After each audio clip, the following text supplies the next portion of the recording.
Punchline, Laurence Ferrari sur Europe 1.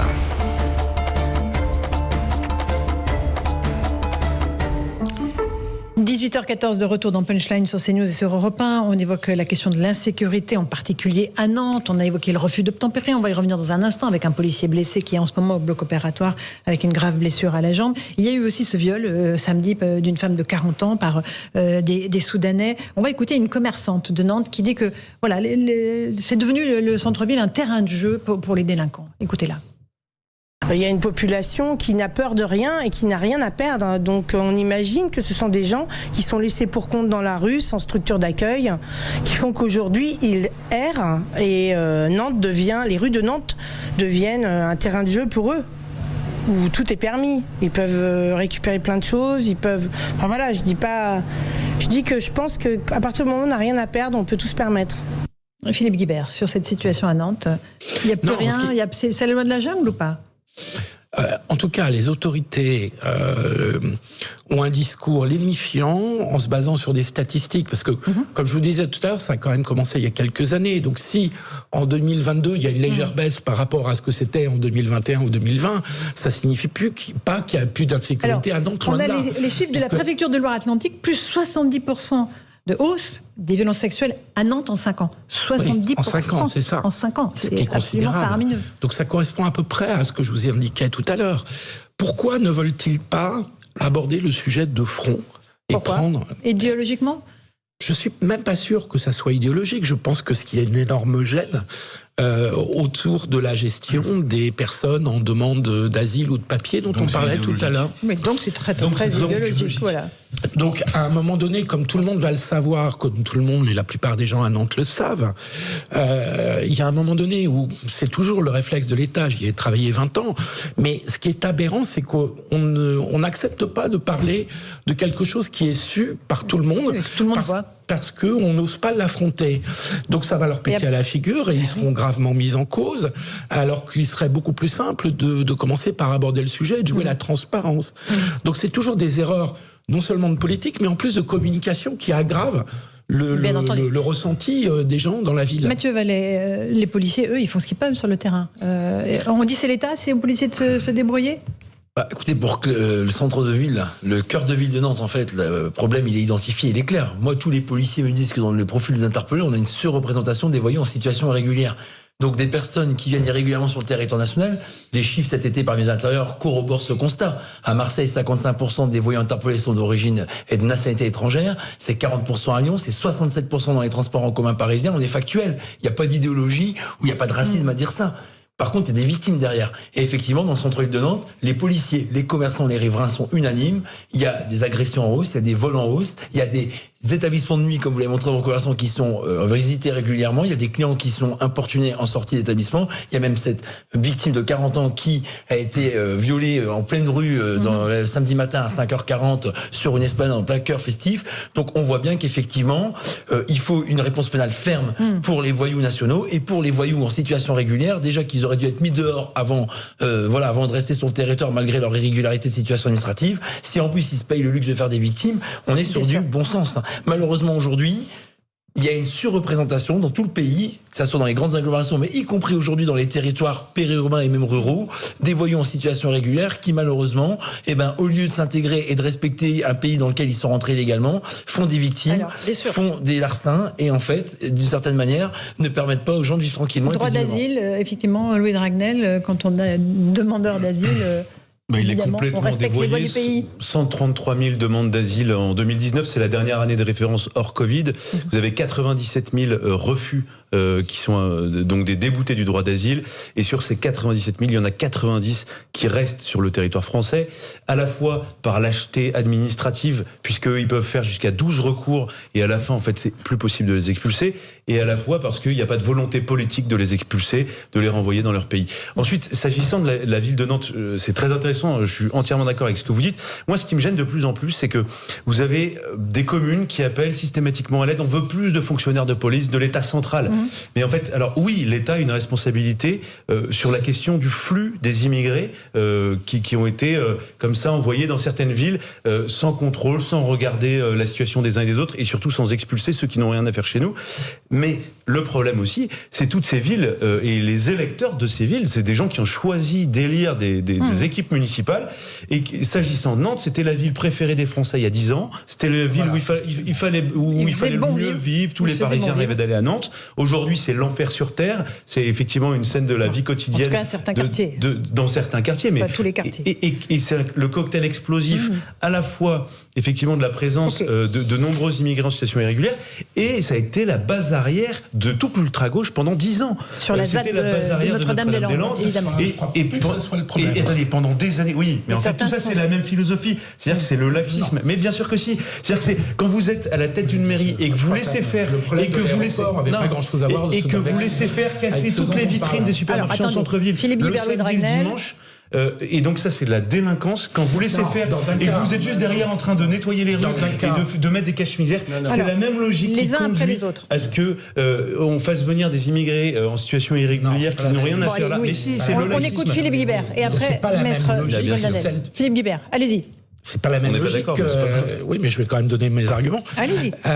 C'est pas la même logique, celle du maintien de l'ordre et celle du traitement de la délinquance et de la criminalité. Donc, il y a eu une logique de... Non, je crois pas. Je crois que le maintien de l'ordre par rapport à ce qui était le problème de l'aéroport de Nantes et par rapport aux zadistes, la gestion de ça, qu'on peut critiquer en effet, mais enfin, elle s'étale sur plusieurs gouvernements, hein, pas un seul, a été effectivement, face à des gens qui étaient violents, d'éviter les dérapages, d'éviter les accidents, voilà. Les morts. Peut-être à tort. Il y a eu deux morts pour le dire. À quel prix demandez-vous dans les Je suis d'accord avec vous. Allez. Mais c'est pas du tout le même problème que ceux dont on parle, qui sont les trafics de drogue il y a depuis 10 ans et qui sont ceux des clandestins depuis 4-5 ans. Maître Goldnadel. Mais d'abord, Louis Grenelle a raison. Philosophiquement parlant, l'un des premiers actes, si j'ose dire, de gouvernement de l'actuel président de la République, c'était justement de passer l'éponge sur les zadistes qui avaient été condamnés. Donc, au plus haut niveau, les décisions de justice sont foulées aux pieds, y compris quand les zadistes avaient été violents. Bon. Deuxièmement, sur la question plus sécuritaire et migratoire, il n'y a pas que les migrants irréguliers, il y a aussi les immigrés mal intégrés. Et je pense effectivement que, pour répondre à votre question, que c'est de l'ordre du déni idéologique, sinon même psychique. Quand je vois le maire adjoint de Lyon expliquer que la violence à Lyon, ce sont les fascistes d'extrême droite, on voit à quel niveau de déni on se trouve, si vous voulez. Donc oui, alors maintenant, pourquoi ce déni-là ? Alors il y a effectivement l'antiracisme devenu fou, il y a le sentiment d'impuissance, il y a peut-être aussi une forme de curieuse détestation de la population de vieille origine, et ce mélange-là, eh ben, ça donne ce que l'on constate maintenant. Mathieu Vallet. Alors, Mathieu Vallet, j'aimerais avoir votre avis, vous qui êtes sur le terrain, comme tous vos collègues à Nantes. Il y a une situation très particulière dans cette ville. On retrouve la même configuration dans d'autres villes de France ? Le sentiment des policiers, c'est qu'on a une réponse pénale à la ramasse. En fait, si vous voulez, on peut mettre plus de bleus dehors, si on met pas plus de voyous en prison et qu'on n'excuse pas plus de voyous en situation irrégulière parce que les pays d'origine ne veulent pas récupérer leurs propres ressortissants. Je rappelle que quand ils sont en centre de rétention administrative, on a 90 jours d'abord pour qu'ils éclusent toutes les voies de recours, et parce qu'ils sont enfermés et parce qu'ils font des recours sur les arrêtés qui les obligent à rentrer chez eux, et qu'ensuite on négocie avec des pays dont on a déterminé qu'ils étaient issus en fait nativement. Donc quand un Français commet des infractions aux États-Unis, en Grande-Bretagne ou en Asie, si on nous demande de le récupérer, on sourcille pas, en fait, on le récupère. Donc ça, c'est un gros sujet. Et malheureusement, On a 72 policiers en plus à Nantes, c'est vrai. D'ailleurs, la ville de Nantes va en prendre exemple, j'espère, parce qu'elle doit recruter des policiers municipaux en plus, ainsi que des caméras de vidéoprotection. Sur la femme violée en pleine rue, c'était décisif face aux dénégations c'était tardif quand même. Ouais, le tout à réveil fait, de l'équipe municipale. Et pour terminer, effectivement, on a souvent ce constat, c'est qu'on réinterpelle, on réinterpelle des voyous qu'on ne connaît que trop souvent, qu'on est confronté auxquels trop souvent, et puis derrière vous me direz quand les policiers sont pas fracassés ou démontés parce que ces personnes se disent que comme ils ressortent à chaque fois du tribunal, c'est un blanc-seing. Et ben c'est des victimes qui elles n'ont que la police pour être protégées. Donc derrière, on a la double peine, on interpelle toujours les mêmes qui ressortent et toujours les mêmes qui posent problème. C'est ça en fait le sentiment d'une grande partie des policiers aujourd'hui et que malheureusement les faits d'insécurité quotidienne viennent démontrer. En plus des statistiques que le ministère de l'Intérieur prend de la justice. Et vous savez, j'aimerais que l'Observatoire de la réponse pénale qu'on nous a mis en place le 1er juillet 2021 nous sorte cette statistique plus souvent. On va écouter le garde des Sceaux parce que je ne sais pas si Céline Genot qui est en régie retrouve le son sur la justice laxiste. C'est un peu ce que vous dénoncez. Il dit non, c'est pas vrai, Éric Dupond-Moretti. Il dit non, la justice condamne, les magistrats font leur travail. Il y a des jurys populaires aussi qui augmentent aussi les peines petit à petit. On écoute Éric Dupond-Moretti. On est toujours en train de nous dire, enfin certains, toujours les mêmes, la justice est laxiste. On est passé en matière correctionnelle en 15 ans de 6 mois à plus de 9 mois en matière correctionnelle, d'emprisonnement ferme. Et en matière criminelle, et ce sont d'ailleurs les Français qui rendent la justice, puisqu'ils appartiennent au jury populaire, on est passé de 14 à 16 ans. Quand on fait une présentation fait diversière de la justice et qu'on s'arrête au quotidien sur de la délinquance qui a pu être commise dans un pays qui fait 67 millions d'habitants, on donne à croire naturellement qu'elle est laxiste. Et certains se régalent avec ces mots. Voilà, elle n'est pas laxiste, la justice. Elle condamne, Maître Gonadel. J'avoue que je me régale pas, moi. Je me régale pas de dire qu'effectivement, il y a un laxisme judiciaire. Alors, il est possible que les peines dans leur ensemble, et il faudrait voir par rapport aux actes aussi de violence, se soient allongées, mais comme les peines ne sont pas exécutées, ça ne donne pas grand-chose. Et comment voulez-vous... Je me permets de rappeler, vous savez, moi j'ai beaucoup de sympathie pour mon confrère et ami Dupond-Moretti comme avocat.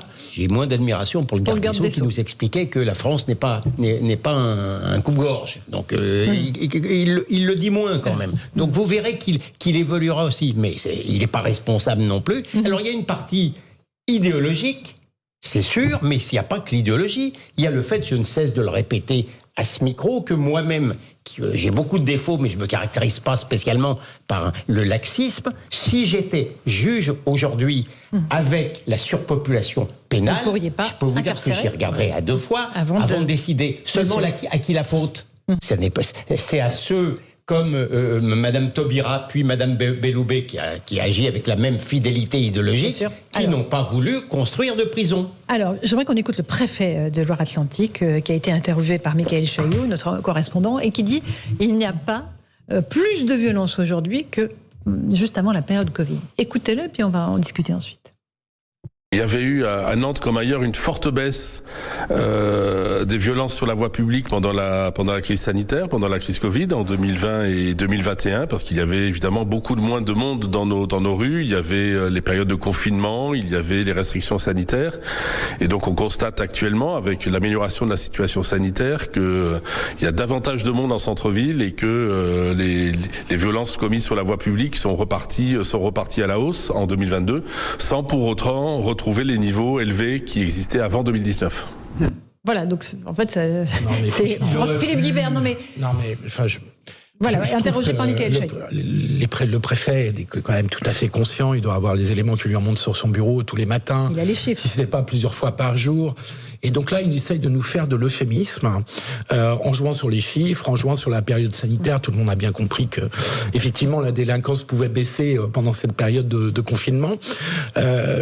Encore une fois, je ne comprends pas cette attitude qui consiste à vouloir toujours euphémiser et dénier le problème, parce que si les chiffres que vous avez donnés tout à l'heure sont exacts, c'est la préfecture, la même préfecture de Loire-Atlantique, plus 70% de hausse des violences sexuelles à Nantes. Ça veut dire que même en admettant qu'on ait une légère baisse en 2022 par rapport à ce que c'était en 2019, ça veut dire que c'est toujours à un très haut niveau. Sûr, on peut pas s'en féliciter. Et donc le problème, c'est que c'est à un très haut niveau. On ne va pas se féliciter d'une baisse très relative. Louis Dragnel, rapidement. Et de la même manière, il aurait pu pu citer un chiffre. Je suis sûr que les cambriolages ont baissé pendant le confinement. Non mais tout ça, c'est des lapalissades. On enfonce des portes ouvertes. On sait tous très bien que partout en France, les cambriolages se sont effondrés. Je parle sous votre contrôle pendant le confinement. Et le sujet qui a émergé en termes de gestion de police, c'était les violences intrafamiliales. C'était le sujet du confinement. Et donc, en fait, il est là où, en fait, ce qu'il dit est vrai, mais en fait, il ne dit pas toute la vérité. C'est vous savez, les chiffres en matière de délinquance, on peut vraiment tout leur faire dire. Il suffit juste d'extraire le chiffre qui vous intéresse. Et le fait de lier la fin du confinement avec l'augmentation des violences, non. C'est simplement le retour à la vie qui reprend son cours normal. Courantes, absolument. Voilà. Il est 18h30, on est en direct sur CNews et sur Europe 1. Le rappel des grands titres de l'actualité avec Mathieu Devez.